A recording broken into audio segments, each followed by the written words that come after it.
Hi, and welcome to the flipped recording for 1.04 Compound Machines. As we get started, just a reminder, be sure you take notes during your lessons. You also want to make sure you're titling your lesson page with the lesson number and the title. So today we're talking about compound machines.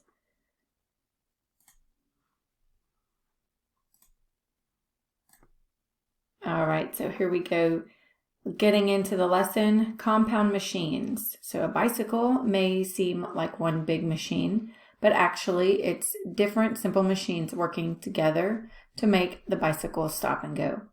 Tools and equipment made up of simple machines make everyday tasks like these, or like getting dressed, making a meal, and doing some gardening so much easier.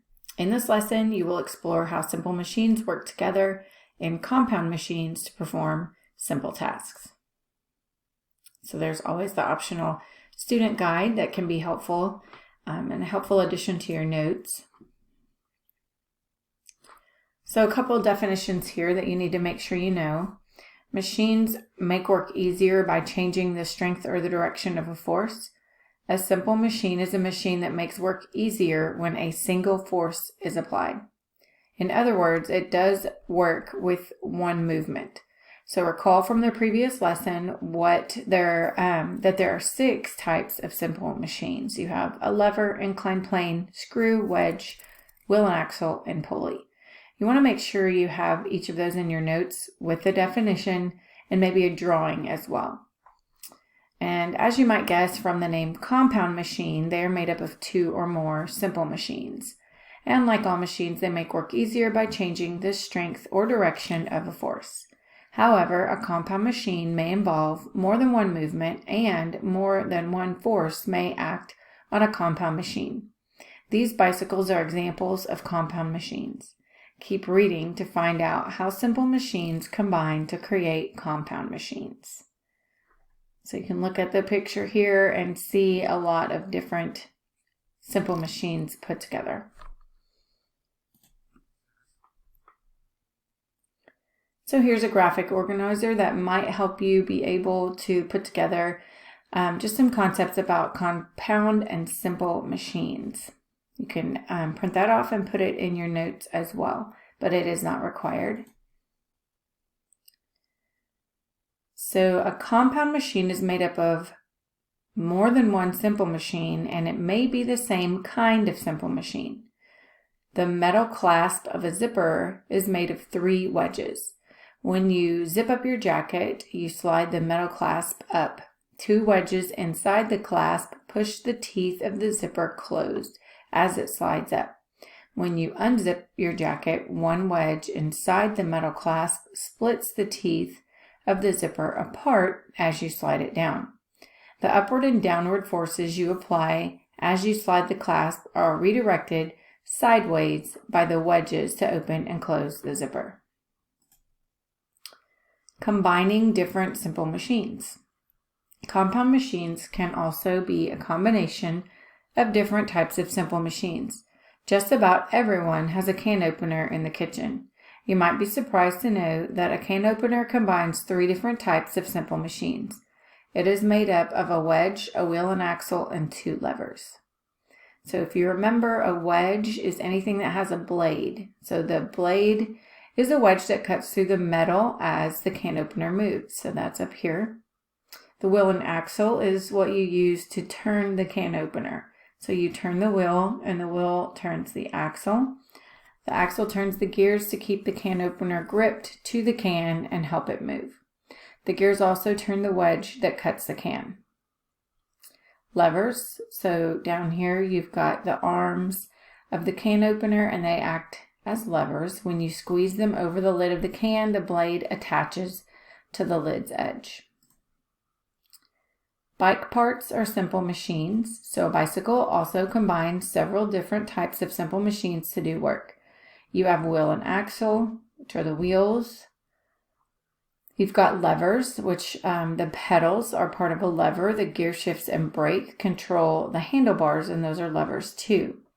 You also have a pulley system with the chain, and it's going through. You can see that chain rotating, and then the pulley system here. So what happens if one simple machine is not working? So if one doesn't work, the bike won't move or it won't be safe to ride the bike. So for example, if the pulley breaks, you can't pedal the bike to move it, or if the brake lever breaks, you are not able to stop. Cutting up. So scissors are a compound machine made up of 4 simple machines. Every pair of scissors consists of 2 levers and 2 wedges. The 2 levers are the handles of the scissors that share the same pivot point, the fulcrum. The 2 wedges make up the sharpened edge of each blade. When the wedge of the levers come together, they make a cut in an object. So look at the boy using the hedge trimmers. It's a type of scissors, and as he uses the scissors, multiple forces are redirected. The force of his hand brings the blades together.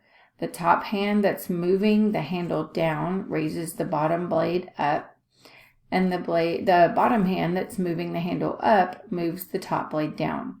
So the wedges of the blades exert a downward force on the branches of the bush, and this force is redirected sideways to create a cut.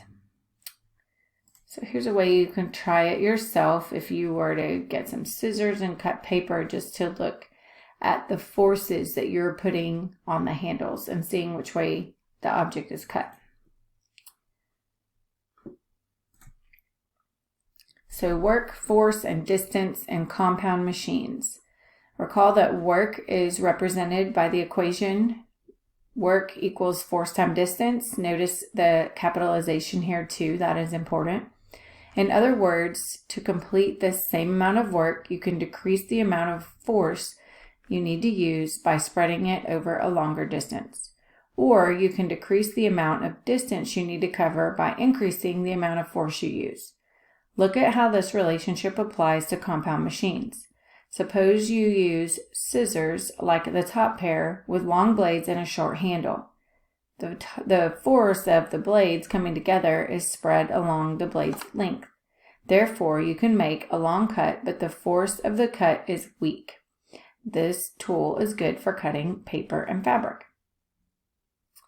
Now suppose you use scissors like the bottom pair with a short blade and a long handle. The force of the blades coming together is spread over a short distance, therefore the cut is short but the force is strong. These types of scissors are good for cutting sheet metal and other heavy materials. Wheeling along, force and distance. So a wheelbarrow is made up of 2 simple machines. Look at the picture and name the simple machines you see. So one, we're looking at the handle, right? We have a fulcrum here. So this one is a wheel and axle. Down here where the wheel is in, and up here the handles are the lever. So when you move a heavy load in a wheelbarrow, you lift the wheelbarrow first by pulling on the handles. The handles here, used as a lever, allow you to do the work of lifting the load over a longer distance with less force than lifting by hand. As you lift the load, you use the wheel and axle to move it. Pushing the wheelbarrow forward puts a force on the axle in which it is attached to the wheel. The friction between the wheel and the ground causes the wheel to spin. So name that machine. Now that you've learned about simple and compound machines, find out how much you really know about compound machines. For each compound machine, name all the simple machines that are included. So let's look at the bulldozer. All right, so this says an excavator, and so you've got the lever, which is the handle, the wedge, that's the part pushed into the ground, and the wheel and axle would be your wheels. So next, we're looking at pruning shears. You've got levers that are the handles and wedges that are the blades, the cutting part. Then we have a stapler and staples. So the lever is the stapler part where you push down, so up here.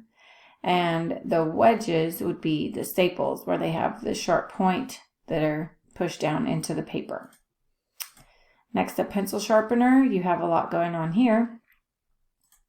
So you've got a wheel and axle, that's the part that rotates.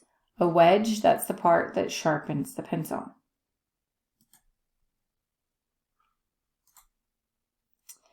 So let's see if we can name something as compound or simple. Name that machine. Can you name the parts of a compound machine? And do you know the difference between simple and compound machines? Test your skills and try to name the machine. So it's a good thing to try and practice with these, just making sure that you're able to go through and match everything up, just making sure that you have a good understanding.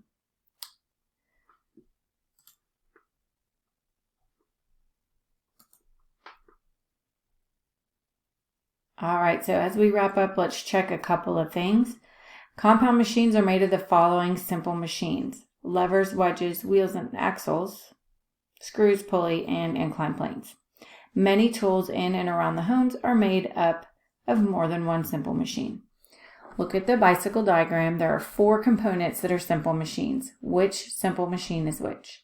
So again, if you look at number 1, we know that's a lever. Number 2, over here, this part we saw was a pulley. Number 3, the pedal is a lever. And number 4 is a wheel and axle, so this part here. Define a compound machine in terms of a simple machine. It is made up of more than one simple machine. So before you leave the lesson, review your work, make sure you've completed all the activities, and this is also a chance to review what you've learned.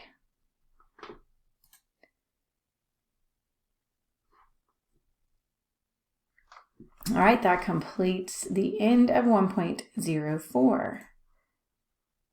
So with that, be sure to look for the flip follow-up on your schedule, and you can come and see me in Help Lab if you have any other questions. Have a great day.